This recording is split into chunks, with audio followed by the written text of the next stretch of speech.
ओम सहना भवतु सहनौ भुनक्तु सह वीर्यङ्करवावहै तेजस्विनावधीतमस्तु मा विद्विषावहै। ओम शान्तिः शान्तिः शान्तिः।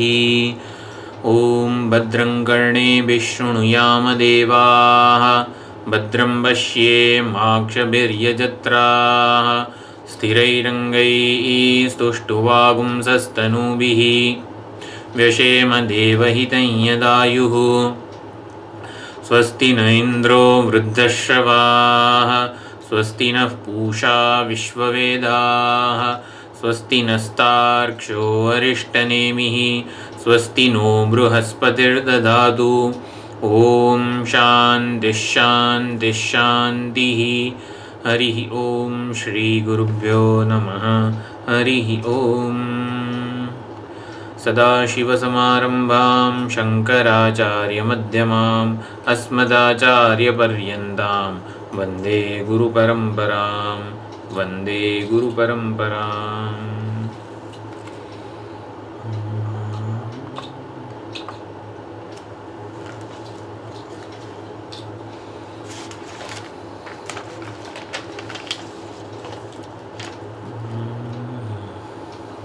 પ્રશ્નોપનિષદમાં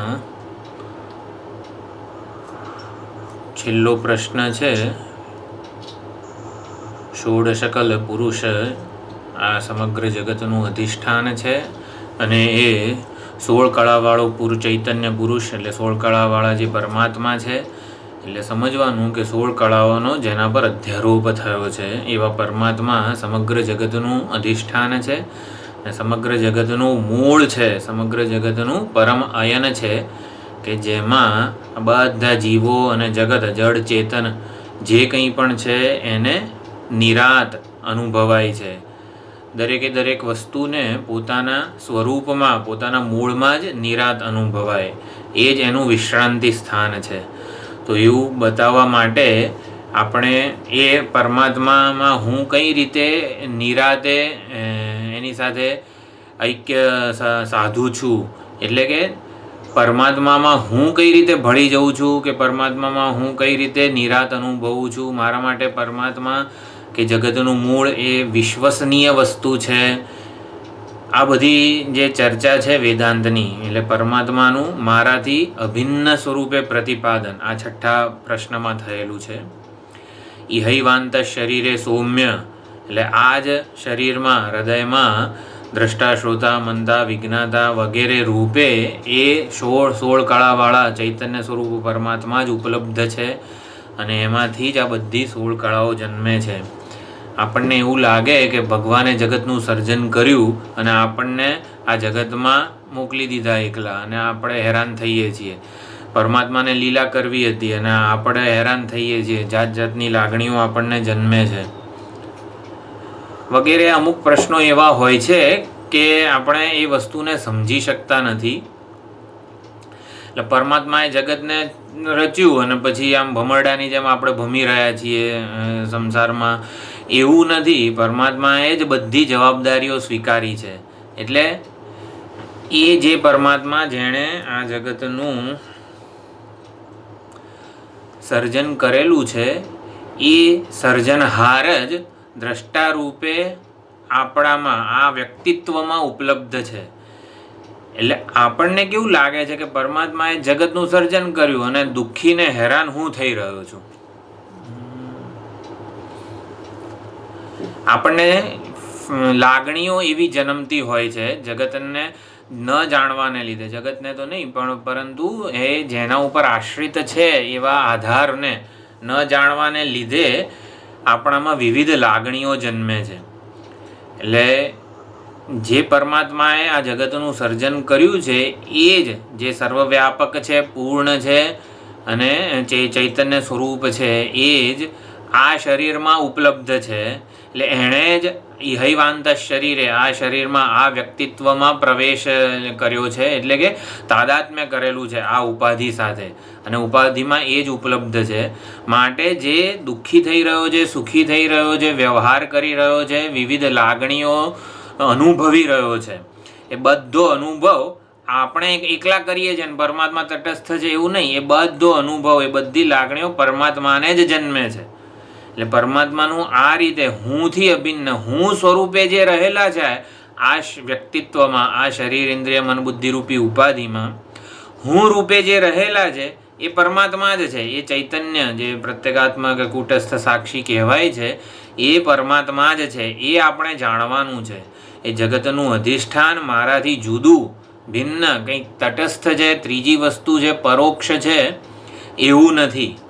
એ જ પરમાત્મા હું સ્વરૂપે ઉપલબ્ધ છે.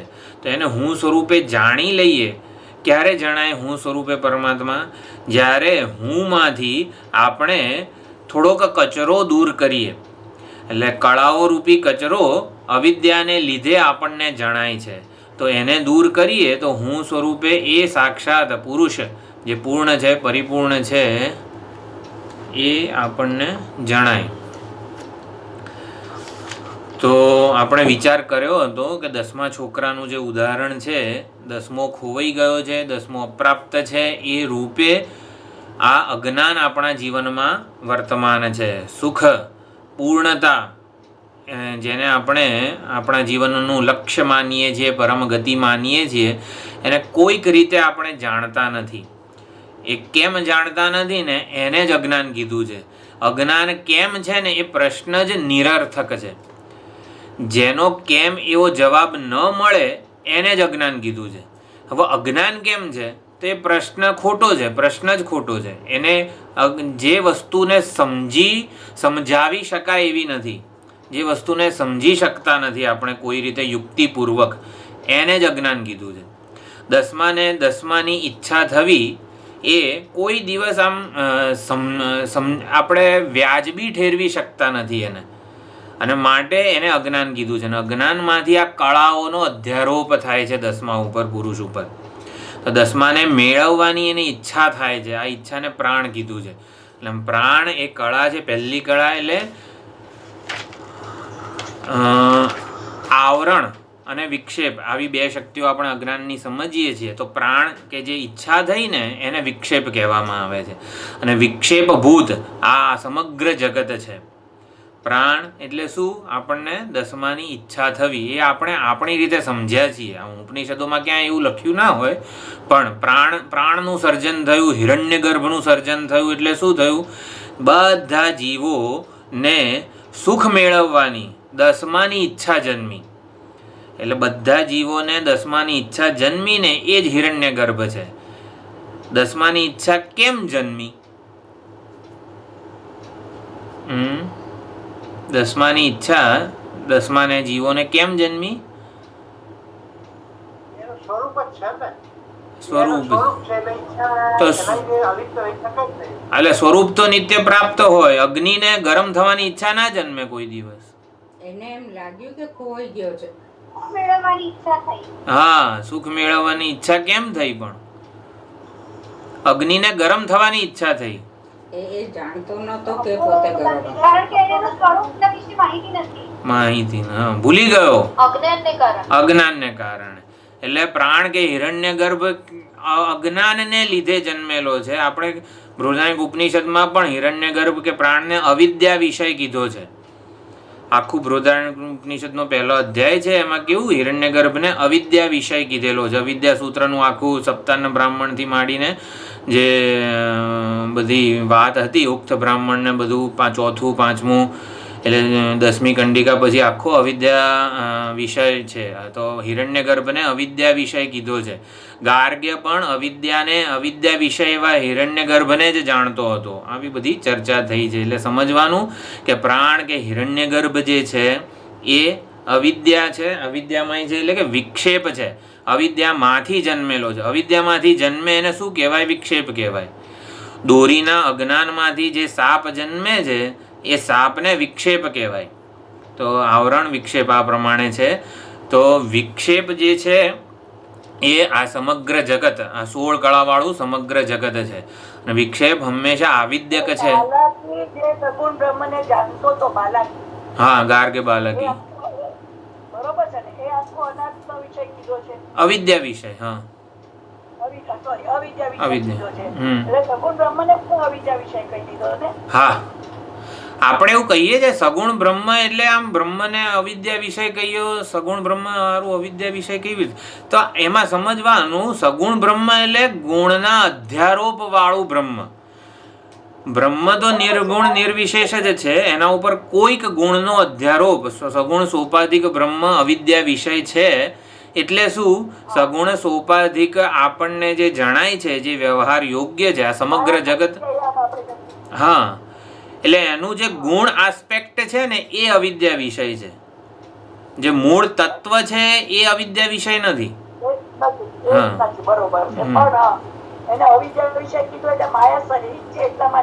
હા, માયા સબલ બ્રહ્મ કહેવાય, અપર બ્રહ્મ કહેવાય, અવિદ્યા વિષય. હિરણ્યગર્ભ કે પ્રાણ કેમ અવિદ્યા વિષય છે? કારણ કે અજ્ઞાનને લીધે જન્મેલો છે. અવિદ્યા વિષય એવો શબ્દ ભાષ્યકારે વાપરેલો છે ત્યાં, કે હિરણ્યગર્ભ કે પ્રાણ અવિદ્યા વિષય જ છે. અવિદ્યા વિષય એટલે શું? જેમ દોરીના અજ્ઞાનને લીધે સર્પનો જન્મ થાય, તો સર્પને અવિદ્યા વિષય કીધો છે. જે વસ્તુ હકીકતમાં છે જ નહીં ને અને દેખાય હોય એવું નથી કહેતો, છે નહીં અને દેખાય, પ્રતીત થાય. હિરણ્યગર્ભ કે પ્રાણ પ્રતીત થાય છે, દેખાડો છે. મૂળ તત્વનો જેમ સાપ એ દોરીનો એક દેખાવ માત્ર છે. દોરીને પૂછીએ તે સાપને જોયો કયા રંગનો હતો, તો કે દોરી કે કયો સાપ ને કેવો સાપ? જન્મારામાં ક્યાંય સાપ જન્મ્યો જ નથી ને કોઈ દિવસ. તો એવી રીતે આપણે મૂળ તત્વને પૂછીએ, સુવર્ણને પૂછીએ કે ઘરેણા સુવર્ણ એ જોયા જ નથી, તો કોને દેખાય છે ઘરેણા? હા, એટલે અજ્ઞાની એટલે આમ ગુણવાળા નામ રૂપમાં આસક્તિ હોય એને.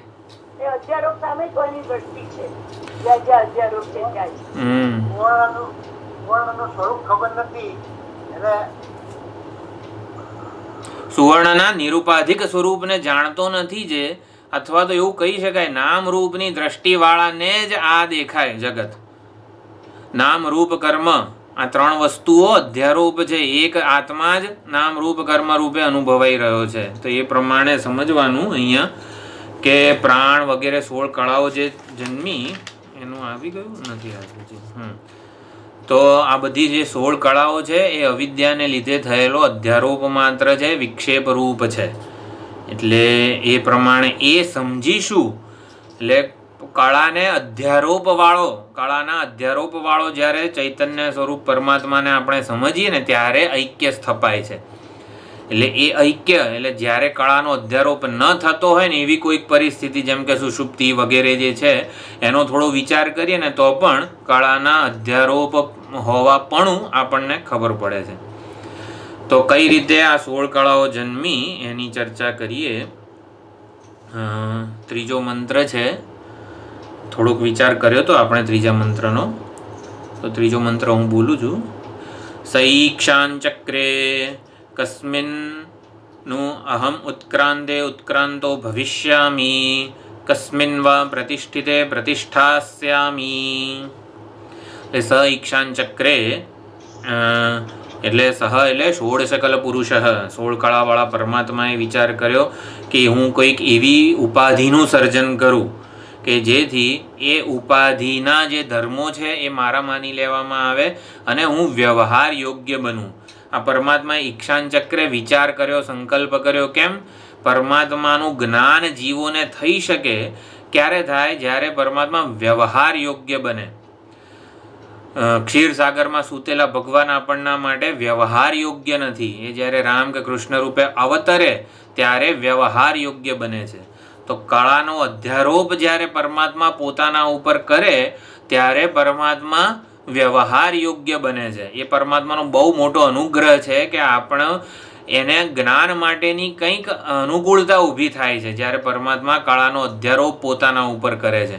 અને અધ્યારોપ કરે ત્યારે પરમાત્મા વ્યવહાર યોગ્ય બને અને પછી એને કળાના અધ્યારોપ વિનાનો જાણવાનું કામ આ શ્રુતિ અને આચાર્યોના ઉપદેશથી આપણને એ જ્ઞાન પ્રાપ્ત થાય છે કે જે વ્યવહાર યોગ્ય થઈ રહ્યું છે રૂપ એ હકીકતમાં તો કળાના અધ્યારોપવાળું છે, મૂળ સ્વરૂપ તો નિષ્કળ જ છે. એવું આપણે ઉપદેશથી સમજવાનું છે. તો સ ઈક્ષા હું કોઈક એવી ઉપાધિ એટલે પરમાત્માએ એવી ઉપાધિ સર્જી, પ્રાણરૂપી એવી ઉપાધિ સર્જી. પ્રાણ એટલે અહીંયા આખું સૂક્ષ્મ શરીર એવું સમજી લેવાનું. ખાલી એકલો પ્રાણ આપણે જે નાસિકાવાળો પ્રાણ એની વાત નથી. હિરણ્યગર્ભ પણ કહી શકાય અને અથવા તો સમષ્ટિ કે અહીંયા સૂક્ષ્મ શરીર એવું સમજવાનું છે. આપણી કળા એટલે શું, 16 કળાઓ એટલે શું, ટૂંકમાં સમજવું હોય તો આપણું અજ્ઞાન કલ્પિત વ્યક્તિત્વ એને 16 કળાઓ કીધી છે. તો અજ્ઞાન કલ્પિત વ્યક્તિત્વ એટલે હું, મારા વિચારો, મારા કર્મો, મારા કર્મફળ, મારી ઈચ્છા, આગ્રહ, અભિપ્રાય જે કંઈ પણ છે આખું સ્થૂળ સૂક્ષ્મ શરીર, આખું મારું વ્યક્તિત્વ એને કળા કીધી છે. તો આ પ્રમાણે સ ઈક્ષાન ચક્રે એ પરમાત્માએ વિચાર કર્યો કે હું કઈ રીતે વ્યવહાર યોગ્ય બનું. તો એવી પ્રાણરૂપી ઉપાધિનું સર્જન કર્યું કે પ્રાણનું આવાગમન જે છે એ પરમાત્માનું માની લેવામાં આવે. એટલે સ્વયં અને ઉપાધિનું સર્જન કરીને પણ પરમાત્મા પોતે વિકારી થઈ જતા હોય એવું નથી. એટલે પોતે સ્વરૂપમાં સુવર્ણ પોતે સ્વરૂપે અવિકારી જ રહે છે અને ઘરેણા રૂપી વિવર્ત રૂપે જણાય છે, માત્ર પ્રતીત થાય છે. તો આ કળાઓને લીધે પરમાત્મા વ્યવહાર યોગ્ય બને છે અને સુખી દુઃખી થઈ ગયા છે એવું નથી. એ આપણે વિચાર કરીએ ત્યારે ખબર પડે છે કે ખરેખર સુખી દુઃખી થવાનું કોઈ કારણ જ નથી. એટલે એવી કળાની સર્જન કરે છે પરમાત્મા, સુખ દુઃખનું નાટક કરી રહ્યા છે. જ્યારે અભિનેતા ભિખારીનો વેશ લઈને નાટક કરતો હોય ત્યારે એ ભિખારીને જે અપમાન થાય છે, ભિખારીનું અપમાન થાય, કોઈક એને કંઈક કે એનું અપમાન કરે અથવા તો કોઈક એને કંઈક દાન આપે અને ભિખારીને સુખ અનુભવાય, કોઈક અપમાન કરે ત્યારે એને દુઃખ અનુભવાય. તો એ સુખ અને દુઃખ એ છે ને અભિનયના સ્તર સુધી જ સીમિત છે, એ અભિનેતાને અડકતા નથી. તો એવી જ રીતે 16 કળાઓને જ આ બધો વ્યવહાર અડકેલો છે. બધો વ્યવહાર 16 કળા વડે જ થાય છે. જે મૂળ અભિનેતા છે પરમાત્મા એમાં વ્યવહાર કલ્પિત છે. અભિનેતાને પૂછીએ તમે ભીખ માગી હતી, તો કઈ ભીખ, કોણ ભિખારી, એને કંઈ જ ખબર નથી. એટલે એને અડકતું જ નથી. તો એ પ્રમાણે સ્વયં અવિકારી રહે છે અને છતાં પણ એવી કળા પ્રાણરૂપી કળાની, સૂક્ષ્મ શરીર રૂપી કળાની રચના કરે છે, કલ્પના કરે છે પરમાત્મા, જેથી સૂક્ષ્મ શરીરનો બધો જ વ્યવહાર પરમાત્માનો માની લેવામાં આવે. જો પરમાત્માએ સૂક્ષ્મ શરીર રૂપી પ્રાણને જવા દો, આપણે સૂક્ષ્મ શરીર સમજો કે સૂક્ષ્મ શરીર રચ્યું કેમ. જો આપણું બધું જ સુખ દુઃખનું કારણ સૂક્ષ્મ શરીર છે, મન છે એવું સમજીએ આપણે એના લીધે જ દુઃખી થઈએ છીએ. મનમાં જાત જાતની લાગણીઓ જન્મે છે.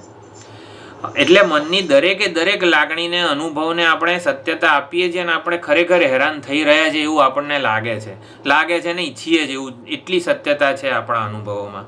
પરમાત્માએ સૂક્ષ્મ શરીર ના સર્જ્યું હોત તો કેટલું સારું હોત, આમ આપણને એવું લાગે.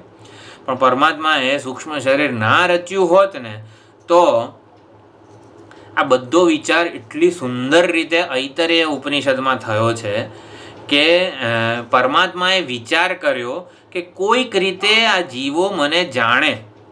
એટલે જો હું વ્યવહાર કરનાર રૂપે અભિવ્યક્ત થઈશ, કરતા ભોગતા પ્રમાદા શ્રોતા મનતા વિજ્ઞાતા રૂપે હું આ જીવોના હૃદયમાં અભિવ્યક્ત થઈશ, પ્રગટ થઈશ. એક સેકન્ડ. તો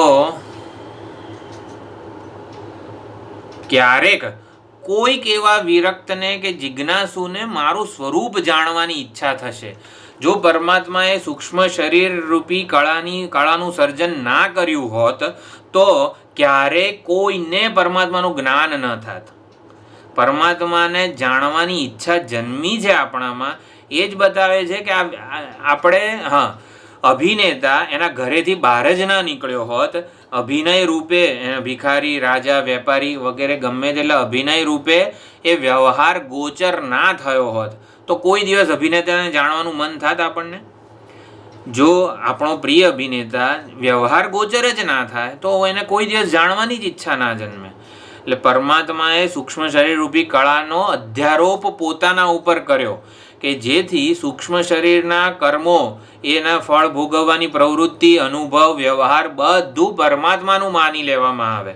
અને પછી ક્યારેક કોકને એવી ઈચ્છા થશે જ કે આ વ્યવહાર કરનારો કોણ છે, કોયમ આત્મા ઇતિ વયમ ઉપાસમહે. હા, એવી સુંદર ચર્ચા ત્યાં છે.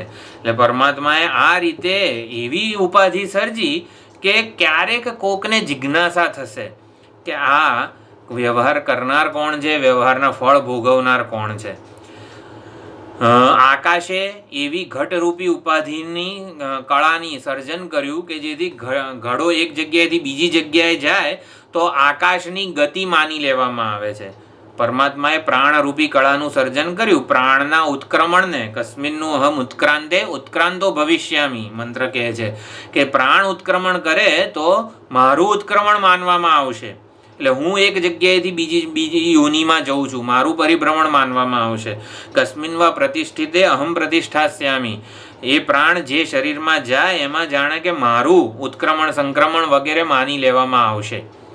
એટલે આ વ્યવહારમાંથી વ્યવહાર કરનારો કોણ છે એની જિજ્ઞાસા જન્મે એ હેતુથી પરમાત્માએ આ સૂક્ષ્મ શરીરરૂપી કળા કહો, ઉપાધિ કહો, પ્રાણ કહો વગેરેની શું કહેવાય એની કલ્પના કરેલી છે. સ પ્રાણમ અસૃજત. અરે એ તો આગળનો મંત્ર છે. અને એટલે આ ત્રીજો મંત્ર આપણને આ પ્રમાણે ક્યારેક એનું જ્ઞાન થાય, એની વિવિધિશા આપણામાં જન્મે એ હેતુથી.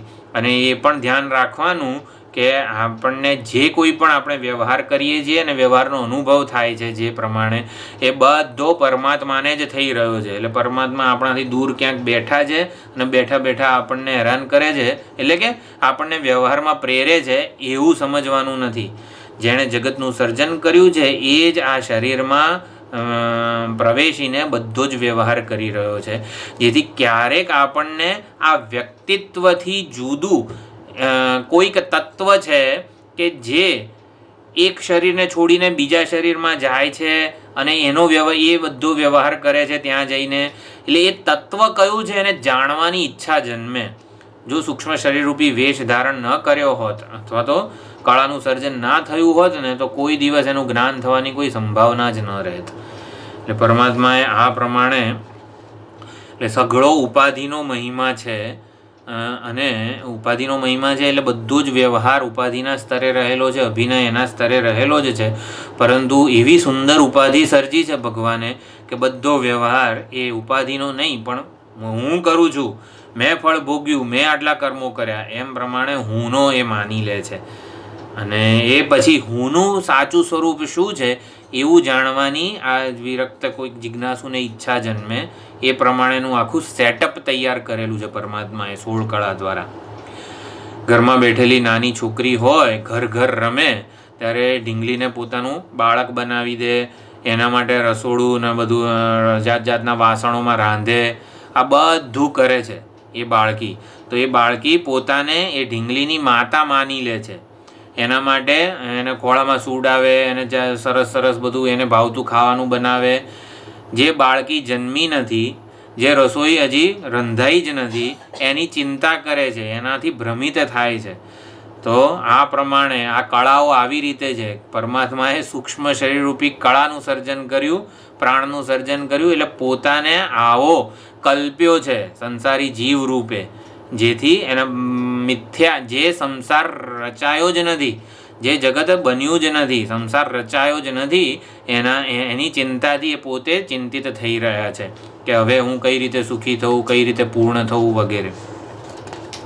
એટલે એક પોતાના ઉપર આવી રીતે કળાનો અધ્યારોપ કરીને કેવું સંસાર અનુભવે છે એ ચૈતન્ય પુરુષ, એની આવી રીતે આ ચર્ચા થઈ છે.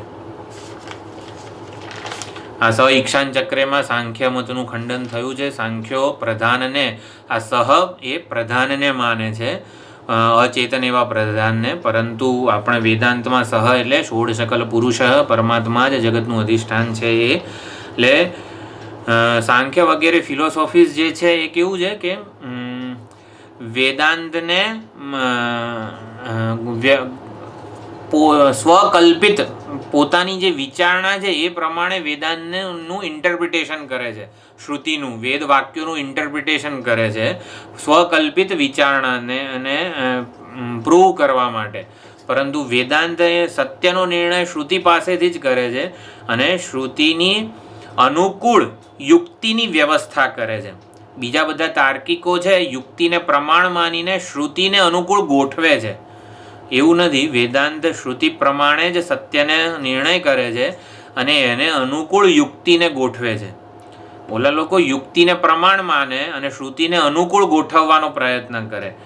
એટલે એ બધી ચર્ચા છે એમાં. પરંતુ આપણે સમજવાનું સત્ય તો જે વેદ પ્રમાણ કહે છે એ પ્રમાણે જ છે.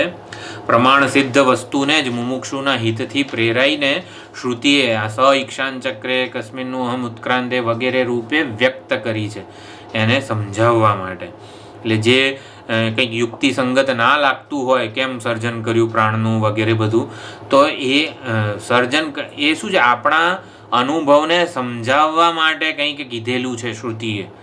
એટલે એ આપણા અજ્ઞાનજન્ય yes. What for they are mentioning 16? સોલ કલાનું કેમ મેન્શન કરવાનું? થોડોક આછો ખ્યાલ ગયા વખતે આપ્યો તો એ હું આ ચોથો મંત્ર છે એમાં એક એક વસ્તુ છે એ આપણે એકવાર બોલી લઈએ ચોથો મંત્ર, પછી એની ચર્ચા કરીએ. આ 16 કળાઓ હકીકતમાં શું? 16 કળાઓ એટલે આપણી પર્સનાલિટી છે, બીજું કંઈ નથી. અજ્ઞાન કલ્પિત વ્યક્તિત્વ, એને સ્થૂળ સૂક્ષ્મ શરીર પણ કહી શકાય, એવું જ છે. તો એ આપણા ચોથા મંત્રમાં કહે છે ઉપનિષદ. સહ પ્રાણમ અસૃજત પ્રાણાત શ્રદ્ધામ ખમ વાયુર્જ્યોતિરાપઃ પૃથિવીન્દ્રિયમ મનઃ અન્નમ અન્નાદ વીર્યમ તપો મંત્રાઃ કર્મ લોકાઃ લોકેષુ ચ નામ ચ. તો આ 16 કળાઓ છે. સહ પ્રાણમ અસૃજત, પ્રાણ એટલે કે હિરણ્યગર્ભ કહો, પ્રાણ કહો, અથવા સમષ્ટિ સૂક્ષ્મ શરીર ઉપહિત ચૈતન્ય એટલે કે શું? દસમાને મેળવવાની ઈચ્છા, એને હિરણ્યગર્ભ કે પ્રાણ કીધું છે. તો એની એકવાર સર્જન થયું, એની કલ્પના થઈ છે. પ્રાણમ અસૃજત, પ્રાણની કલ્પના થઈ છે. સમષ્ટિ સૂક્ષ્મ શરીરની કલ્પના થઈ છે. સમષ્ટિ સૂક્ષ્મ શરીર સમજવા માટે એવું કહેવાય, બધા જીવોને દસમાની ઈચ્છા થઈ. બધા જીવોને દસમાની ઈચ્છા થઈ ને એટલે જ હિરણ્ય ગર્ભનો અધ્યારોપ આ પરમાત્માએ પોતાના પર કર્યો. પરમાત્માએ હિરણ્ય ગર્ભ રૂપી વેશ ધારણ કર્યો. વેશ ધારણ કરનાર જે છે એ પરમાત્મા સ્વયં છે. આવો વેશ કેમ ધારણ કર્યો? કારણ કે હિરણ્ય ગર્ભ એ સમષ્ટિ જીવોની ઈચ્છાનું પ્રતીક છે. બધાને ઈચ્છા હતી સુખી થવાની, દસમાને મેળવવાની, અને એટલા માટે. તો પ્રાણાત, પછી શ્રદ્ધામ. શ્રદ્ધામ એટલે શું? બહાર ક્યાંક દસમો છે એને મેળવીને સુખી થઈ જઈશ એવી શ્રદ્ધા. લાડુમાં સુખ છે એટલે લાડુ મેળવીશ તો સુખી થઈ જઈશ, એ જે શ્રદ્ધા હોય તો લાડુનું સર્જન થાય ને, નકર ના થાય. એટલે શ્રદ્ધા, આ કર્મ કરીશ અને અપ્રાપ્ત સુખને પ્રાપ્ત કરી લઈશ, એક પ્રકારની શ્રદ્ધા કે વિશ્વાસ હોવો જોઈએ. તો જ આ મુંડક ઉપનિષદ શું છે, આપણે ભણીએ પ્રશ્નોપનિષદ ભણીશ અને મારા થોડાક જીવનના જે પ્રશ્નો છે એનું કંઈક સમાધાન મળશે એવી શ્રદ્ધા હોય તો ભણાય, બાકી ના ભણાય. ખ્યાલ આવે? એટલે શ્રદ્ધા એટલે આને કહેવાય. અપ્રાપ્ત સુખ ત્યાં મને મળી જશે, કંઈક કરીશ અને અપ્રાપ્ત સુખ મળશે. એટલે શ્રદ્ધા એટલે આપણે ઓલું જે ગુરુ વેદાંત વાક્ય શું શ્રદ્ધા વિશ્વાસ એવો અર્થ નથી, પણ અહીંયા આવી રીતે ત્યાં જઈશ તે કંઈક કરીશ, અપ્રાપ્ત સુખને આવી રીતે પ્રાપ્ત કરીશ એવી શ્રદ્ધા છે. 16 કળા એટલે શું? આખું સમગ્ર જગત કે વ્યક્તિત્વ આપણું. હવે એ કઈ રીતે થયું ને, સર્જન થયું, એને સમજાવવા માટે આ પ્રકારની પદ્ધતિ છે.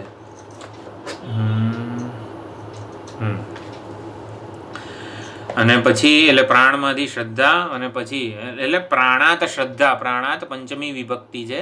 એટલે અહીંયા ભાષ્યકાર કહે છે આનંતર્યાર્થ, એટલે પ્રાણ પછી શ્રદ્ધા, પ્રાણમાંથી શ્રદ્ધા જન્મી એવું અહીંયા નથી કહેવામાં આવતું. આનંતર્યાર્થ, પ્રાણ પછી શ્રદ્ધા, શ્રદ્ધા પછી ખમ વાયુ જ્યોતિ રાપઃ પૃથ્વી પંચમહાભૂત. પંચમહાભૂત એટલે અહીંયા વિષયો બધા સમજવાના. સમગ્ર જગત, સ્થૂળ જગત, વિષયો સર્જાયા. વિષયો દેખાય એટલે પછી શું? એકવાર રૂપ સર્જાયું પછી આંખ ચક્ષુ ઇન્દ્રિય હોય તો રૂપ સાર્થક થાય ને. જે ચક્ષુ ઇન્દ્રિયનું સર્જન જ ના થયું હોય તો રૂપ સાર્થક કઈ રીતે થાય? એટલા માટે ઇન્દ્રિયોનું સર્જન થયું, 5 ઇન્દ્રિયો, પછી મનનું સર્જન થયું. મન હોય તો પછી ઇન્દ્રિયોથી રૂપ ગ્રહણ થાય, સુખ દુઃખનો અનુભવ થાય વગેરે. હવે મનમાં પણ રૂપ એટલે વિષયના ગ્રહણનું સામર્થ્ય હોવું જોઈએ, માટે મન પણ થોડું તાકાતવાળું હોવું જોઈએ. તો એ મનમાં તાકાત ક્યાંથી આવે? આખી રાતનો ઉજાગરો હોય અને પછી તાકાત ના હોય તો શું કરવાનું? થોડું ચા બા પીને બેસીએ તો ઘણીવાર એટલે અન્ન જોઈએ. અન્ન હોય તો આપણને આપણું મન પણ ફ્રેશ હોય. એટલે અન્નનું સર્જન થયું. મનને એટલે અન્નથી મનને પોષણ મળે છે. કંઈ છે એવું વિધાન? અન્નથી મન પોષાય છે એવું કંઈ?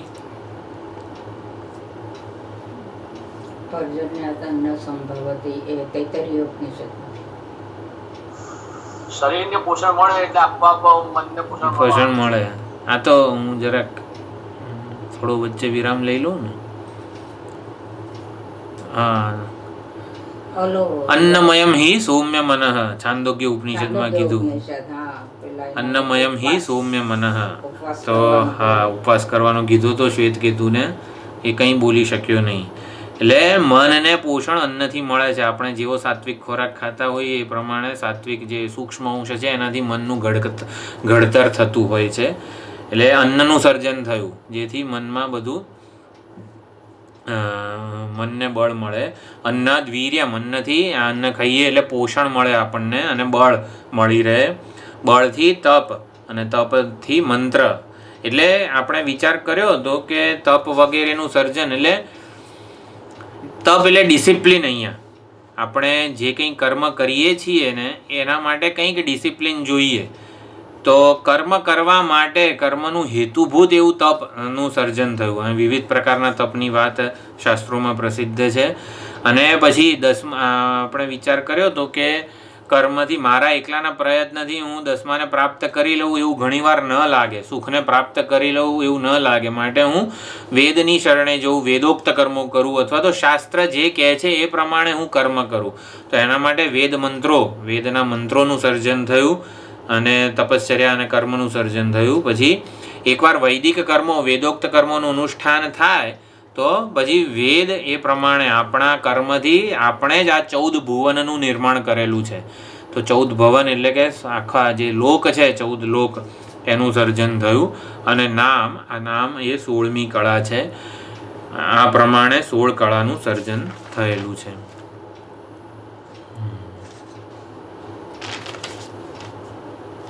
એટલે પ્રાણ એટલે આ પ્રમાણે શક્તિ કો, ઈચ્છા કો, જ્ઞાન કો, આ બધાનું એક વ્યક્તિત્વ આખું પ્રાણ એવું કહી શકાય. એટલે 10માને પ્રાપ્ત કરવાની ઈચ્છા, એને પ્રાપ્ત કરવા માટે જે શક્તિ જોઈએ એ બધું પ્રાણમાં કહેવાય. પછી શ્રદ્ધા, એ પ્રમાણે 10માનો આપણે પ્રાપ્ત કરવાનો પ્રયત્ન કરીએ, 10માને અનુભવીએ, એને શ્રદ્ધા કીધી. એટલે સુખને, અપ્રાપ્ત સુખને અનુભવીએ એ બધું. અને એના પ્રાણ અને શ્રદ્ધાથી આપણું આ સમગ્ર જગતનું સર્જન થયું છે. એટલે અન્ન, તપ, પ્રાણ, વૈદિક કર્મો કરવા માટે તપ જરૂરી છે. એટલે જે કર્મ કરવાનું હોય, જે રીતે વેદોક્ત કર્મ અત્યારે આપણે શું સમજવાનું? આપણું જે કર્તવ્ય કર્મ છે, આ ઉપાધિને અનુરૂપ જે કર્તવ્ય કર્મ છે એ કર્તવ્ય કર્મ એક પ્રકારની ડિસિપ્લિન પૂર્વક થવું જોઈએ. અને એના માટે તપનું પણ વિધાન થયું, તપનું સર્જન થયું. એટલે તપની પણ કલ્પના પરમાત્માએ કરેલી છે. અને પછી કર્મ, અને કર્મથી લોકે શું છે? નામ છે. અને પછી નામ. આ પ્રમાણે 16 કળાઓ છે. પરમાત્મા આ 16 કળાનું અધિષ્ઠાન છે. અને એ 16 કળાનો અધ્યારોપ પોતાના પર કરે છે. અને સમગ્ર જગત રૂપે, એ જગતના વ્યવહાર રૂપે એ અભિવ્યક્ત થાય છે. કઈ રીતે? વ્યવહાર કરનાર રૂપે. અને માટે એને કળાના અધ્યારોપ વિનાનો જાણવાની જિજ્ઞાસા, કોણ આ કરી રહ્યું છે એવી કોક દિવસ જિજ્ઞાસા જન્મે આપણને. એટલે પ્રાણ, હવે પ્રાણ એ મુખ્ય ઉપાધિ કહેવાય. તો પ્રાણ એટલે સૂક્ષ્મ શરીર, એટલે અહીંયા આવી ગયું. આમ તો આ પાંચે પાંચ મહાભૂતો જે છે આ શરીરમાં પણ રહેલા જ છે. પંચમહાભૂત આપણું શરીર ભૌતિક શરીર કહેવાય છે, સ્થૂળ શરીર. ઇન્દ્રિય, મન આ બધું સૂક્ષ્મ શરીર છે. તો આ પ્રાણ વગેરે ઉપાધિને લીધે આત્માનો જીવ ભાવ છે. જીવ ભાવ એટલે શું? પરિચ્છિન્ન હોવાપણું. પરમાત્મા પોતાને પરિચ્છિન્ન, આકાશ ઘટરૂપી ઉપાધિને લીધે પોતાને પરિચ્છિન્ન માનવા લાગ્યું. પરિચ્છિન્ન એટલે સીમિત. હું આ એક ઘડા પૂરતું જ સીમિત છું. પ્રાણરૂપી ઉપાધિને લીધે શું થયું? પરમાત્મા પોતાને આ એક વ્યક્તિત્વમાં, એક શરીર ઇન્દ્રિય મન બુદ્ધિરૂપી વ્યક્તિત્વમાં પરિચ્છિન્ન સીમિત માનવા લાગ્યા છે. જ્યારે પરમાત્મા પોતાને પરિચ્છિન્ન માને છે, આકાશ પોતાને પરિચ્છિન્ન માને છે, ત્યારે પરિચ્છિન્નતા તો ઘટરૂપી ઉપાધિમાં રહેલી છે, આકાશમાં નહીં. એવી જ રીતે પ્રાણરૂપી ઉપાધિને લીધે પરમાત્માનો જીવ ભાવ છે. જે વસ્તુ ઉપાધિને લીધે પ્રતીત થતી હોય એને ઔપાધિક કહેવાય. તો જીવ ભાવ, પરમાત્માનો જીવ ભાવ ઔપાધિક છે, સાચો નથી, અવિદ્યાને લીધે છે. એટલે પ્રાણ અવિદ્યાત્મક હોય. આપણે વિચાર કર્યો તો 10માં ને 10માની ઈચ્છા થવી એ માત્ર ને માત્ર અજ્ઞાનનું જ સર્જન છે. અજ્ઞાનને લીધે જન્મેલી છે ઈચ્છા, માટે એ મિથ્યા છે, ઔપાધિક છે. તો એ જ રીતે પ્રાણને લીધે જીવ ભાવ છે પરમાત્માનો, અને એટલે આ જીવ ભાવ, પ્રાણ ઉપાધિને લીધે જીવ ભાવ પ્રતીત થાય છે.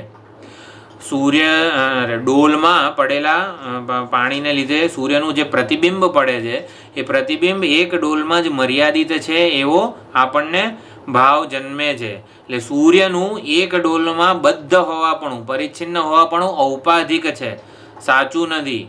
ઔપાધિક છે એટલે ડોલ રૂપી ઉપાધિને લીધે જણાય છે. સૂર્ય હકીકતમાં કંઈ એક ડોલમાં બદ્ધ કે મર્યાદિત સીમિત થઈ ગયો નથી.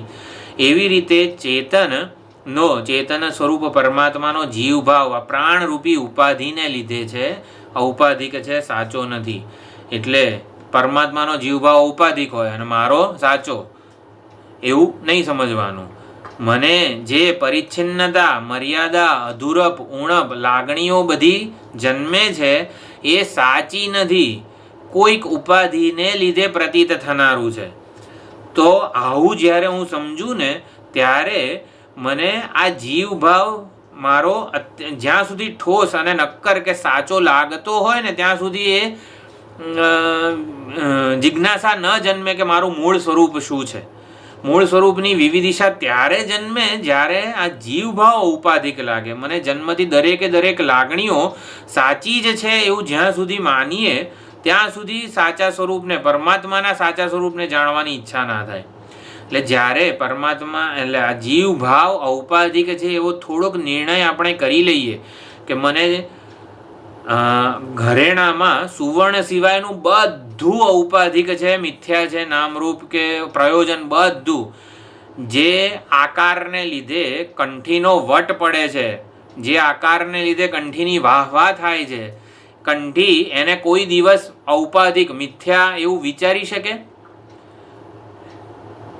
ક્યારે વિચારે? જ્યારે એને વિષાદ જેવું કંઈક જન્મે. કંઠી કરતા કોક દિવસ આ બુટ્ટીનો કોક વાહ વાહ કરે ને ત્યારે એને થાય કે આ હારું કાયમ તો ટકનારું નથી. એટલે એ પ્રમાણે પોતાના નામ, રૂપ અને પ્રયોજન કે કર્મની એ કળા જે છે એ વ્યક્તિત્વનો અંશ કહેવાય. એને એનું ઔપાધિકપણું, એનું મિથ્યાત્વ કંઈક ખબર પડે, વિચાર આવે પરમાત્માની કૃપાથી, ત્યારે પછી આ પ્રમાણે કળાથી હું જ કંઈક જુદો છું.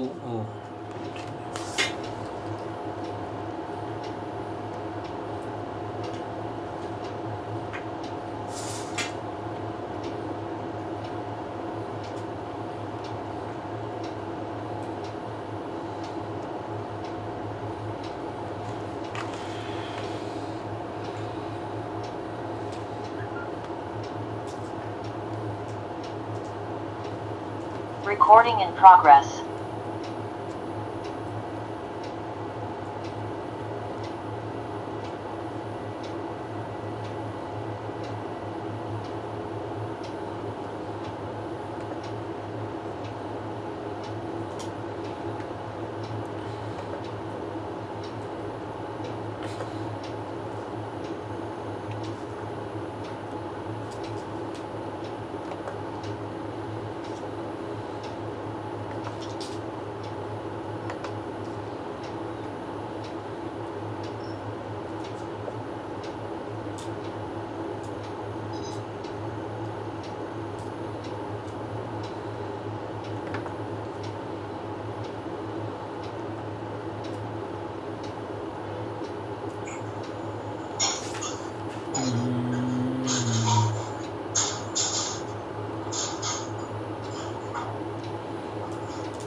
જીવભાવ પ્રાણરૂપી ઉપાધિને લીધે છે, પરમાત્માનો પોતાનો સાચો સ્વાભાવિક નથી, એ બાધ યોગ્ય છે. એવું ક્યારે ખબર પડે? જ્યારે કળા વિનાનો પ્રાણરૂપી ઉપાધિ, પ્રાણ એટલે ખાલી અહીંયા શ્વાસ લઈએ છીએ એ પ્રાણ નહીં, આખી આપણી ઉપાધિ સમજવાની. તો એ ઉપાધિ વિનાનો ક્યારેક હું હોઉં છું, ઉપાધિ વિનાનો, ઉપાધિના અધ્યારોપ વિનાનો પણ ક્યારેક હું હોઉં છું, એ આપણે વિચાર કરવો પડે. એટલા માટે આ લય, ઉપાધિના લય, એવી સુષુપ્તિ વગેરે જે અવસ્થાઓ છે એનો વિચાર કરવામાં આવે છે. એટલે વેદાંત એ પ્રમાણે જ સમજાવે છે આગળનો મંત્ર કે આ કળાના અધ્યારોપ વગર લયના અધિકરણ રૂપે, લયના અધિષ્ઠાન રૂપે જે પરમાત્મા રહેલા છે એ જ હકીકતમાં નિષ્કળ છે, એનું સાચું સ્વરૂપ છે, આપણા બધા જીવોનું એ જ સાચું સ્વરૂપ છે. એટલે જીવ ભાવ ઔપાધિક છે એ નિર્ણય હવે આ લયના દ્રષ્ટાંતથી થઈ જાય છે. નદી અને સમુદ્રનું દ્રષ્ટાંત બહુ ફેમસ છે, મુંડક ઉપનિષદમાં પણ આવેલું. જીવ ભાવ ઔપાધિક છે એટલે શું? કળાઓ જ પરમાત્મા ચૈતન્યને સીમિત બતાવે છે. જો કળાઓનું અભિમાન ન હોય, કળા એટલે શું? નામ રૂપ પ્રયોજન સાથેનું તાદાત્મ્ય અભિમાન, એને લીધે જ બધા ઘરેણા સુવર્ણ પોતાને ઘરેણામાં સીમિત માને છે. તો એવી જ રીતે આ કળા કે વ્યક્તિત્વ કે ઉપાધિના અભિમાનને લીધે જ આપણને ચૈતન્ય આ ઉપાધિના ધર્મો વાળું, ઉપાધિના વિકારી થનારું, દુઃખી થનારું જણાય છે. પરંતુ એ સાચું નથી, ઔપાધિક છે એવો નિર્ણય આપણે કરી શકીએ છીએ, એ નિશ્ચય. એટલે ઉપાધિના ધર્મોથી હું નિત્ય મુક્ત છું, એ જે નિશ્ચય છે એ જ આત્માનું મુક્ત સ્વરૂપ છે, પરિપૂર્ણ નિષ્કળ સ્વરૂપ, બ્રહ્મ સ્વરૂપ કહેવાય છે. એટલે એ ક્યારે પરમાત્મા મને મુક્તિ પ્રાપ્ત થશે, એટલે ક્યારે મને મુક્તિ પ્રાપ્ત થશે એ શું કહેવાય, વ્યાખ્યા જ, પ્રશ્ન જ ખોટો છે. નિત્ય મુક્ત સ્વરૂપને જાણવું એને જ મુક્તિ કીધી છે. એટલે હું ક્યારે મુક્ત થઈશ જ્ઞાનથી ને એવું બધું કશું વિચારવાનું નથી. મુક્તિનું સ્વરૂપ શું છે? વર્તમાન છે. હું નિત્ય મુક્ત છું એ નિશ્ચયને જ મુક્તિ કીધી છે. હું નિત્ય મુક્ત છું એ કળાઓના અધ્યારોપથી હંમેશા નિત્ય મુક્ત જ છું. જાગ્રત કાળ, સુષુપ્તિમાં તો હોઉં જ છું, પણ સુષુપ્તિમાં એટલે કળા એના પોટેન્શિયલ ફોર્મમાં હોય છે, અને જાગ્રત અને સ્વપ્નમાં એ અભિવ્યક્ત રૂપે હોય છે કળાઓ.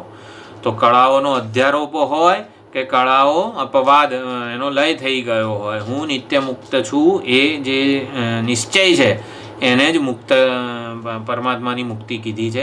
ચૈતન્ય સ્વરૂપ, એના મુક્ત સ્વરૂપની અભિવ્યક્તિ કીધી છે.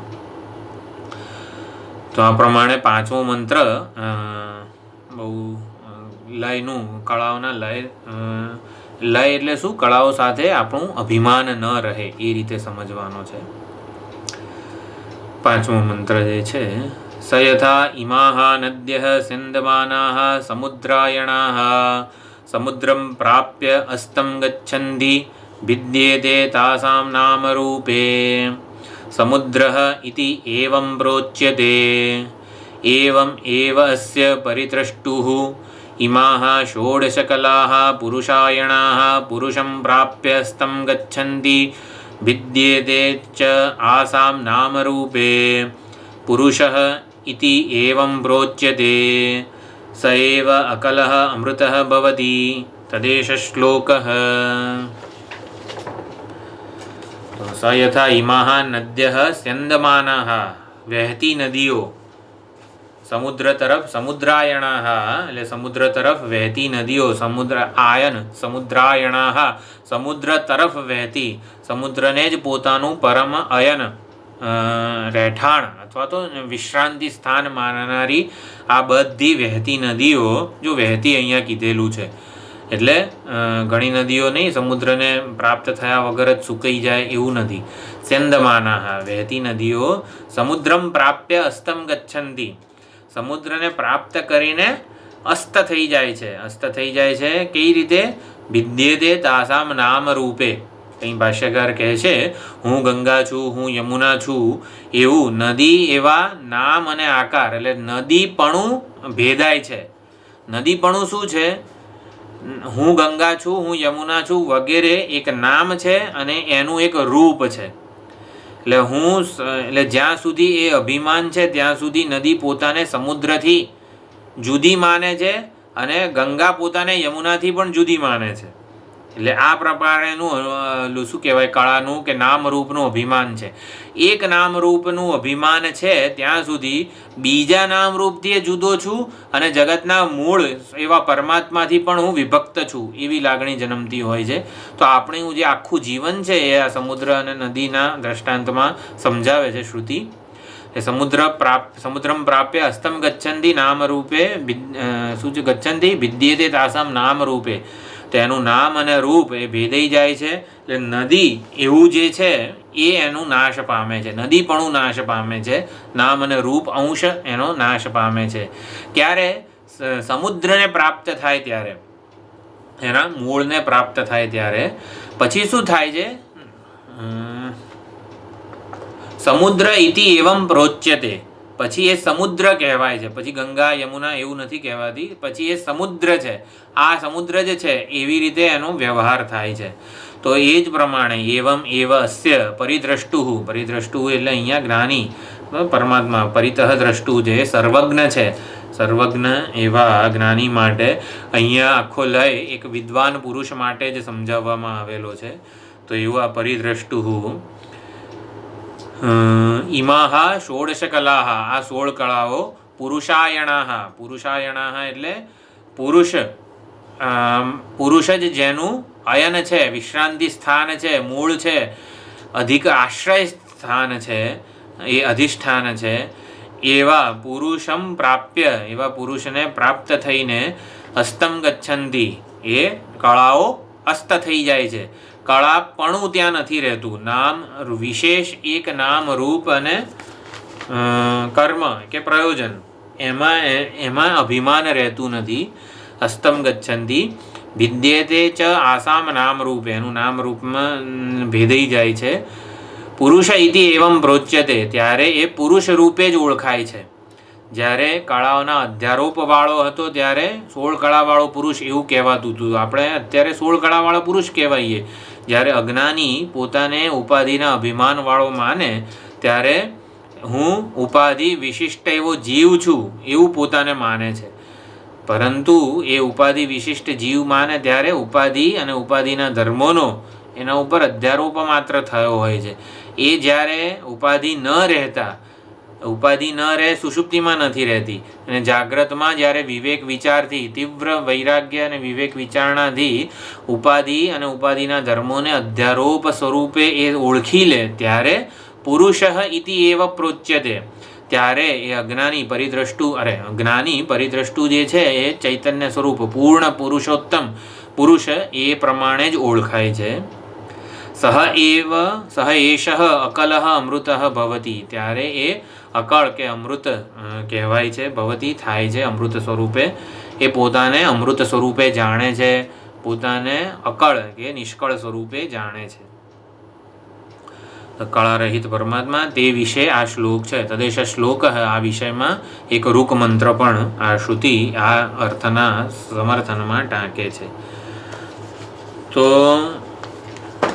જ્યારે કળાઓ લીન થાય, આપણે મુંડક ઉપનિષદમાં પણ આવો જ મંત્ર હતો અને જનરલી સુષુપ્તિનો જ્યારે વિચાર કર્યો હતો ત્યારે અહીંયા છે ને વિદ્વાનની દ્રષ્ટિએ લય કીધો છે કળાઓનો. હકીકતમાં સુષુપ્તિમાં શું થાય છે, કળાઓનો લય થાય છે અજ્ઞાનમાં, એવું આપણે સમજ્યા છીએ. જે ચોથો પ્રશ્ન હતો એમાં કેવું હતું, કસ્ય એતત સુખમ ભવતી વગેરે જે બધી વિચારણા થઈ હતી એમાં પ્રાજ્ઞમાં કસ્મિન્નું સર્વે સંપ્રતિષ્ઠિતા ભવંતી. એટલે પ્રારંભિક ઉત્તર એવો હતો કે એમાં પ્રાજ્ઞમાં બધું જ લય થઈ જાય છે. સમગ્ર જગતનો લય આ પ્રાજ્ઞમાં થાય છે અને પ્રાજ્ઞમાંથી જ પછી ફરીથી પાછું સર્જન થાય છે. અહીંયા એટલે પ્રાજ્ઞ પણ અજ્ઞાનની ઉપાધિવાળું છે તો ચૈતન્ય, એટલે અજ્ઞાન કે પોટેન્શિયલ ફોર્મ જે છે બધી કળાઓનું એને અત્યારે ધ્યાનમાં નથી લેતા. પ્રાજ્ઞનો વેશ જેણે ધારણ કર્યો છે ને એ પરમાત્માનું અહીંયા એને જોઈને અત્યારે આ મંત્રની વ્યાખ્યા કરવામાં આવે છે. એટલે પ્રશ્નોપનિષદમાં અત્યારે લય અધિકરણ કે લય સ્થાન જે છે, લયનું અધિષ્ઠાન, કળાઓના લયનું અધિષ્ઠાન એ નિષ્કળ પરમાત્મા જ છે. પરમાત્મા રૂપે જ જેમ નદી સમુદ્રને મળે છે ત્યારે નદીપણું એનું રહેતું નથી, પછી પોટેન્શિયલ ફોર્મે રહેતું નથી ને કંઈ જ નહીં, જળ તત્વ રૂપે જ એ રહે છે. જેમ નદી સમુદ્રને મળે ત્યારે શું થાય છે? જળ તત્વ રૂપે જ રહે છે. પછી આ સમુદ્ર છે, સમુદ્ર ઇતિ એવમ પ્રોચ્યતે એવું કીધું છે, પણ સમુદ્રમાં પણ અત્યારે સમુદ્ર એવું નામરૂપ અગત્યનું નથી, જળ તત્વ અગત્યનું છે. તો એ પ્રમાણે જ જ્યારે આ એક તો સુષુપ્તિમાં જ્યારે આ કળાઓ લીન થાય છે ત્યારે આપણે એ જે જીવ જે સૂઈ ગયો છે એને પણ એનું નામ શું હતું? આપણા આત્મા આપણા કયા કયા નામ છે? શ્રૌત નામ બધા આપણે વિચાર કર્યો તો એકવાર.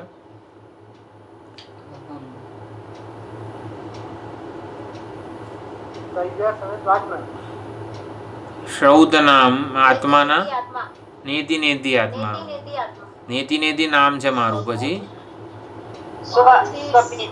સ્વપિતિ, હા સ્વપિતિ નામ છે. તો સ્વપિતિ કીધેલું છે જે સૂઈ જાય છે ત્યારે શું છે? હવે એક રીતે કહી શકાય. હા, વિચ વન? અતિચ્છંદાહ. હા, અતિચ્છંદા, છંદ એટલે કામ. જ્યારે નિષ્કામ હોઈએ છીએ પરમાત્મા. અણીમાં પણ મારું નામ છે. वाह, कहीं पे लिखा हुआ है? नहीं लिखा हुआ है, मालूम है। समाधि, हाँ तो एक नाम बोल दो। हाँ ऐसा ही है. તો સ્વપિતિ એટલે પરમાત્મા, ચૈતન્ય સ્વરૂપ પરમાત્મા જ નામ છે એનું. તદા એષ સ્વપિતિ નામ, એવું જ કહે છે છાંદોગ્ય ઉપનિષદ પણ. તો એવી રીતે જ્યારે કળાઓનો લય થયો હોય ત્યારે શું થાય છે? આપણે વિચાર, જીવ પરમાત્મા, જીવાત્મા અને પરમાત્માનું મિલન થાય છે, એક થઈ જાય છે, તાદાત્મ્ય થાય છે. શું થાય છે? સુષુપ્તિમાં કળાઓનું અભિમાન ના હોય ત્યારે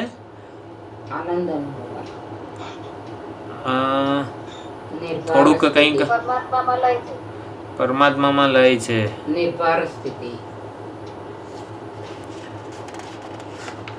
કળાઓ ના હોય ત્યારે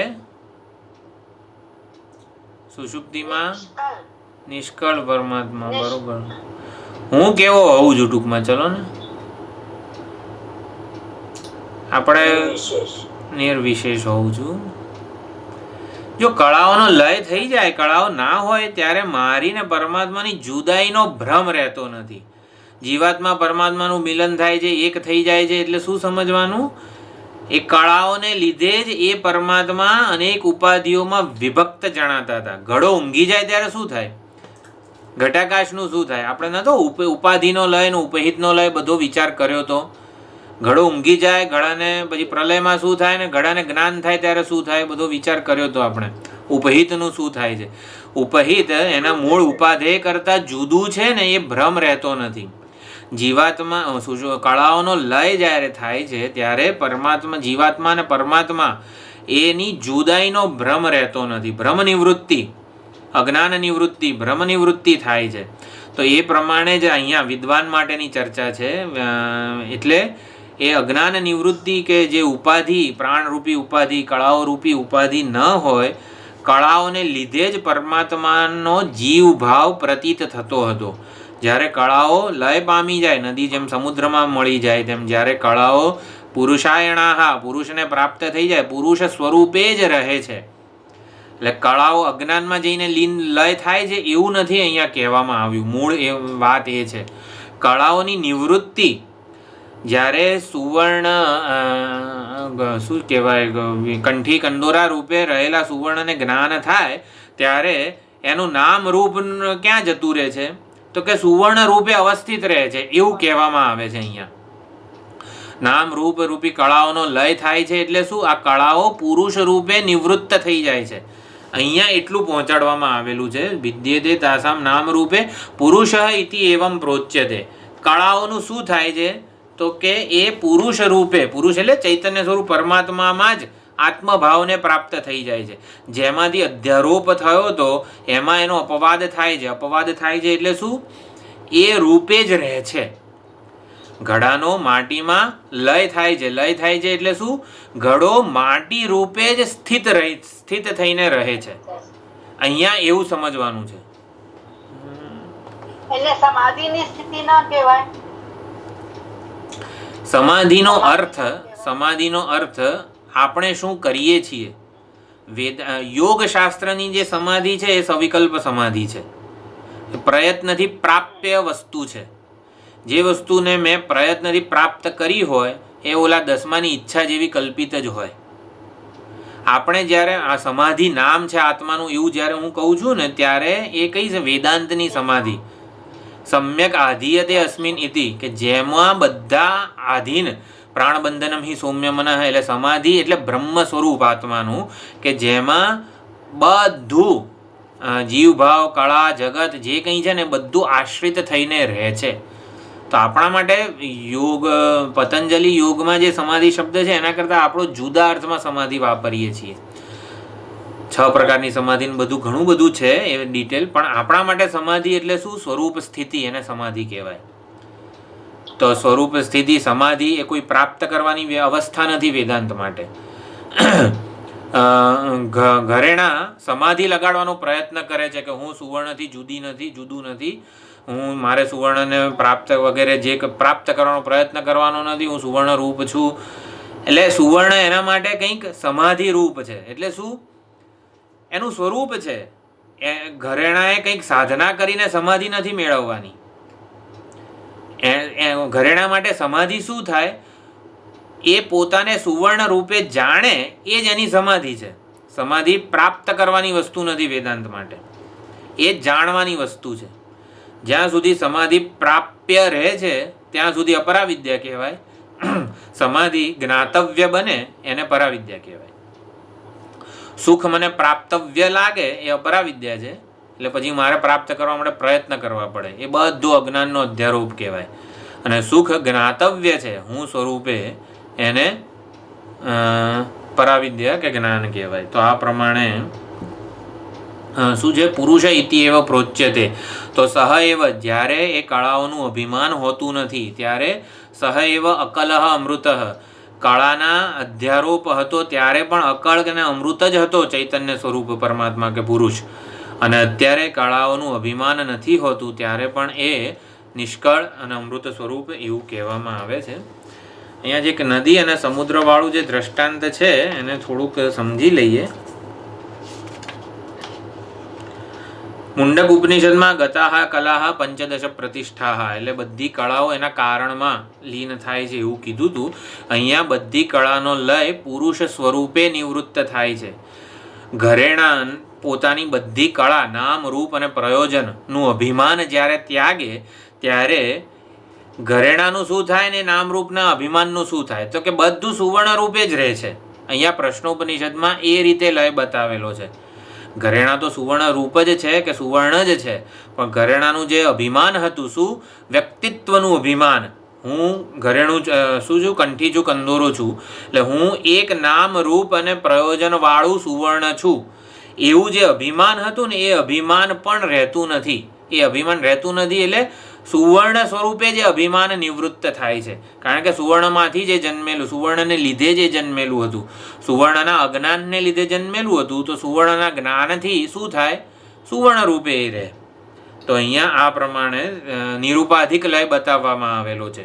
સુષુપ્તિ સોપાધિક લય છે. સુષુપ્તિ સોપાધિક લય છે અને જ્ઞાન કે મુક્તિ નિરૂપાધિક લય છે.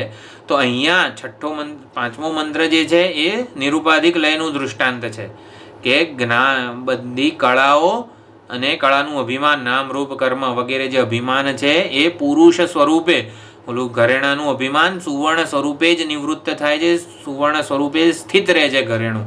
તો એવી રીતે અહીંયા પણ આ કળાઓ જે છે એ પુરુષમાં જ નિવૃત્ત થાય છે, પુરુષ રૂપે જ નિવૃત્ત થાય છે એવું સમજવાનું છે. નદીપણું શું છે? કે નામ અને રૂપ અંશ એ નદીપણું છે. એ નદીપણાને લીધે એ દરેક નદીઓથી પોતાને જુદી માને છે અને સમુદ્રથી પણ પોતાને જુદી માને છે. પરંતુ જળ તત્વ અંશ જે છે, જેને નદીનું ને સમુદ્રનું પણ સ્વરૂપ કીધું છે, તો એ જળ તત્વ બધામાં સમાન છે. એટલે જળ તત્વમાં જ અને જળ તત્વ સિવાયનું જે કંઈ પણ જે આગંતુક છે, નૈમિત્તિક છે, ઔપાધિક છે, કાયમી નથી એનું. પરંતુ જળ અંશ જે છે એ કાયમી છે, એ સૌથી સરળ છે, નિર્વિશેષ છે, કોઈ પ્રકારના અધ્યારોપ વગરનો છે. જળ અંશ કેવો છે? કોઈ પ્રકારનો અધ્યારોપ થયો નથી એના ઉપર. અધ્યારોપ ક્યાં થાય છે? નદીમાં થાય છે, જળ તત્વમાં નથી થતો. એટલે નદી પોતાને નામ રૂપના અધ્યારોપ વાળું જળ માને છે. એટલે આ પ્રમાણે સમજવાનું છે. જળ તત્વ તો નિર્વિશેષ અને સરળ જ રહે છે. એટલે ત્યારે જ્યારે નદી સમુદ્રમાં જાય ત્યારે એનું વ્યક્તિત્વનું અભિમાન રહેતું નથી, એ જળ સ્વરૂપ બનીને રહે છે. તો જ્યારે નદી હતી ત્યારે જળ સ્વરૂપ જ હતી, પરંતુ પોતાને જળ કેવું માનતી હતી? પરિચ્છિન્ન જળ માનતી હતી. તો એવી રીતે આપણે પણ પોતાને ચૈતન્ય સ્વરૂપ તો માનીએ જ છીએ, આપણે કોન્શિયસ બિઈંગ માનીએ છીએ પોતાને, કોન્શિયસનેસ નથી માનતા. કેવું કોન્શિયસ બિઈંગ? એટલે એક ઉપાધિમાં સીમિત એવું કોન્શિયસ બિઈંગ, કોન્શિયસનેસ સ્વરૂપે આપણે પોતાના સ્વરૂપનો નિર્ધાર નથી કર્યો. પરંતુ જ્યારે આવી રીતે કોન્શિયસનેસને કોન્શિયસ બિઈંગ રૂપે, ચૈતન્યને એક વિશિષ્ટ ચેતના રૂપે આપણે માનીએ છીએ, એમાં માનવામાં શું છે? માત્ર ને માત્ર ઉપાધિનું અભિમાન રૂપી ખ્યાલ જ છે. તો એ કળાનો અંશ છે. એ કળાનો અંશ અજ્ઞાનને લીધે થયેલો અધ્યારોપ માત્ર છે, એવું સમજવાનું છે. અને અજ્ઞાન કલ્પિત આ વ્યક્તિત્વ કે કળાઓ સાથે જ્યારે તાદાત્મ્ય ના રહે, એનું મિથ્યાત્વ નિશ્ચય થાય, ત્યારે વિદ્વાન આવી રીતે શું છે? પોતાને અકળ અને અમૃત સ્વરૂપે જાણે છે. એટલે ધીમે ધીમે આમાં ત્યાગ કોનો કરવાનો છે? ઉપાધિ સાથેના તાદાત્મ્યનો ત્યાગ કરવાનો છે. પહેલા ઉપાધિના જે કંઈ કર્મો હોય એનો ત્યાગની શરૂઆત શું થાય છે? ઉપાધિએ કરેલા કર્મોના ફળનો ત્યાગ. પહેલાં મેં આટલું કર્મ કર્યું તો એનું આટલું મને ફળ મળવું જ જોઈએ, ફળનો ત્યાગ થાય. પછી ઉપાધિએ કરેલા કર્મોનો ત્યાગ થાય. ઉપાધિએ કરેલા કર્મોનો ત્યાગ એટલે ઉપાધિ દ્વારા માત્ર ને માત્ર નિષ્કામ કર્મો થયા કરે, એને કર્મનો ત્યાગ કીધો. અનાસક્તિનું જે પ્રવચન હતું મેં ગ્રુપમાં મૂક્યું હતું, એ સમજવાનું. કર્મ ફળનો ત્યાગ, પછી કર્મનો ત્યાગ, કર્મનો ત્યાગ પછી ધીમે ધીમે હું ના નામરૂપનો, ઉપાધિનો ત્યાગ, ઉપાધિના અભિમાનનો ત્યાગ, ઉપાધિના અભિમાનનો ત્યાગ એટલે હુંના નામરૂપનો ત્યાગ, પછી હું એવા નામરૂપનો ત્યાગ. આ ત્યાગની અંતિમ અવધિ છે. અજ્ઞાનનો જ્ઞાન વડે ત્યાગ એટલે શું? હું એવા નામરૂપનો ત્યાગ. પહેલાં તો હુંના નામરૂપનો ત્યાગ કર્યો, અને પછી હું એવા નામરૂપનો ત્યાગ કે જે ચૈતન્યને એક ઉપાધિમાં સીમિત બનાવે છે, એવો હું એવો ખ્યાલ છે. હું આપણે કહીએ ત્યારે કેવો? હું પોતાને આ ઉપાધિ રૂપે જ ઓળખી લઉં છું. પહેલાં એવા હું એવા ખ્યાલમાંથી એ નામરૂપનો, એક નામરૂપનો ત્યાગ, એ અંતિમ ત્યાગ છે, અજ્ઞાનનો જ્ઞાન વડે ત્યાગ. તો આ પ્રમાણે આ ત્યાગ કે લય એની અહીંયા આ 5મા મંત્રમાં વાત કરી છે. એટલે ઉપાધિ કલ્પિત, એટલે કલ્પિત ઉપાધિનો જે બાદ થાય છે, ત્યાગ થાય છે, કલ્પિત ઉપાધિનો બાદ કે ત્યાગ, એને જ આ અમૃતઃ અકલહ પુરુષ કહેવામાં આવેલો છે. નદી પોતાનું અભિમાન છોડે, હું નદી છું, હું એક વિશિષ્ટ નામરૂપ છું, ત્યારે એ જળ રૂપે બનીને રહે છે. તો નદી જે અભિમાન છોડે ત્યારે એ જળથી અભિન્ન જળ તત્વ રૂપે જ રહે છે. તો એવી રીતે અકલહ અમૃતઃ ક્યારે? આવી રીતે ઉપાધિ સાથેના તાદાત્મ્યનો એ કલ્પિત ઉપાધિનો બાધ કરે. બાધની અવધિ રૂપે આ અકલહ અમૃતઃ છે. બાધની અવધિ રૂપે બધો ત્યાગ, કળાઓનો બાધ થઈ જાય પછી મારું શું થશે? કળાઓના બાધ થઈ જશે પછી મારું શું થશે? એક ચિંતા સતાવતી હોય છે. તો કળાના બાધ પછી, કળાના બાધના સાક્ષી રૂપે એ અધિષ્ઠાન જ છે ચૈતન્ય સ્વરૂપ પરમાત્મા, અકળ અમૃત સ્વરૂપ. અકળ અમૃત સ્વરૂપ પરમાત્મા જ કળાના અધિષ્ઠાન રૂપે, કળાના બાધની અવધિ રૂપે વર્તમાન છે. એટલે કળાના બાદ પછી શૂન્યપણું નથી, સાક્ષાત પરમાત્મા જ અકળ અમૃત સ્વરૂપે વિદ્યમાન છે. એટલે આપણે ખાસ સમજવાનું, કળાનો બાદ એટલે શું?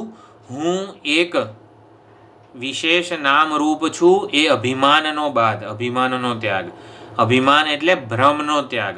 અહીં કળાનો ત્યાગ પ્રાણરૂપી આ 16 કળાઓનો ત્યાગ એટલે શું? 16 કળાઓના તાદાત્મ્ય અભિમાનરૂપી ભ્રમનો ત્યાગ છે કે હું આ વિશેષ નામરૂપ છું. એ ભ્રમનો ત્યાગ એટલે કળાનો ત્યાગ.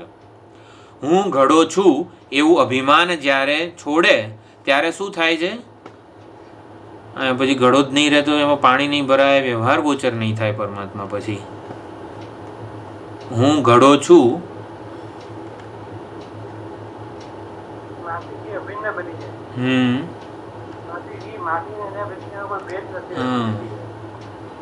માટીથી વિખૂટો પડી ગયો છું, માટીથી એટલે હું એક પરિચ્છિન્ન છું.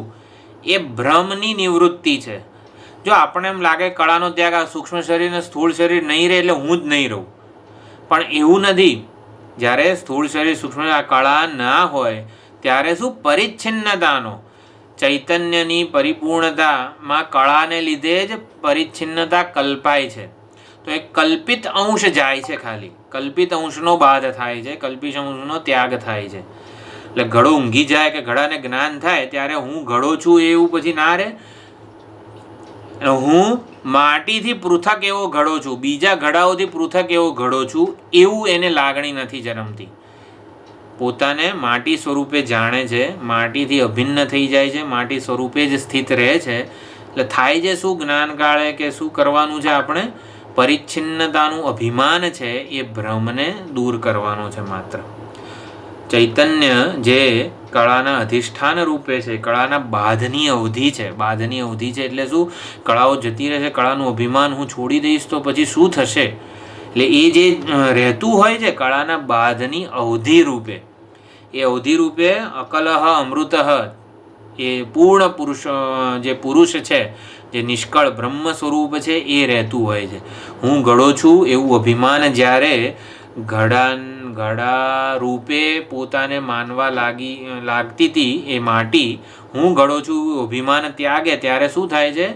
માટી અપરિચ્છિન્ન સર્વવ્યાપક માટી સ્વરૂપે બનીને રહે છે. એટલે પરિચ્છિન્નતાનું અભિમાન એનો બાદ એ જ પરમાત્મા છે. જો આપણે શું કીધું હતું?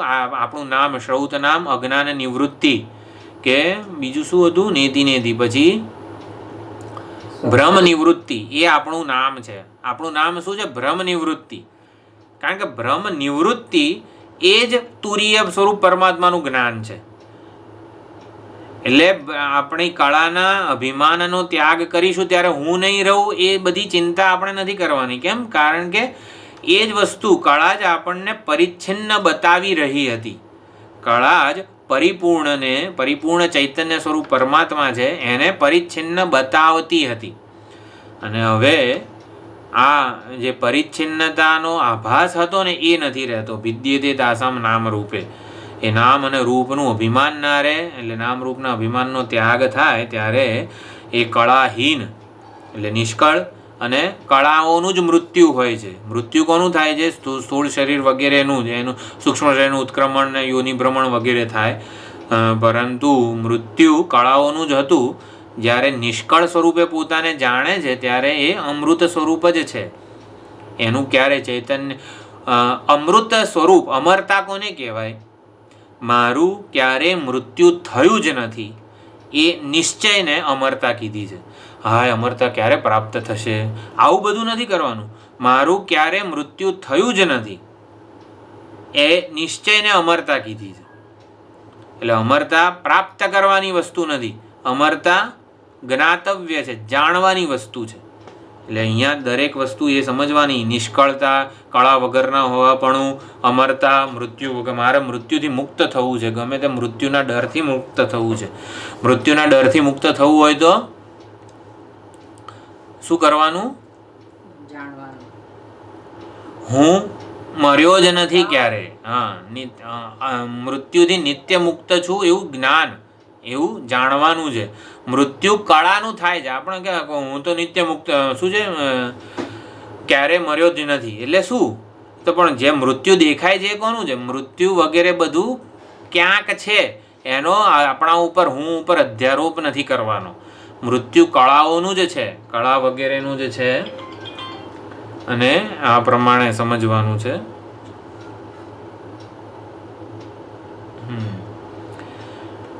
તો ચાલો છઠ્ઠો મંત્ર જે પાંચમો મંત્ર છે લય વિષયક છે અને છઠ્ઠો મંત્ર સ્થિતિ વિષયક છે. પછી ઉપનિષદનો ઉપસંહાર થાય છે. આવતા સોમવારે આપણે જોઈ લઈશું. ઓમ પૂર્ણમદઃ પૂર્ણમિદં પૂર્ણાત પૂર્ણમુદચ્યતે પૂર્ણસ્ય પૂર્ણમાદાય પૂર્ણમેવાવશિષ્યતે. ઓમ શાંતિ શાંતિ શાંતિ. હરિ ઓમ શ્રી ગુરુભ્યો નમઃ. હરિ ઓમ. કાલે નથી ક્લાસ?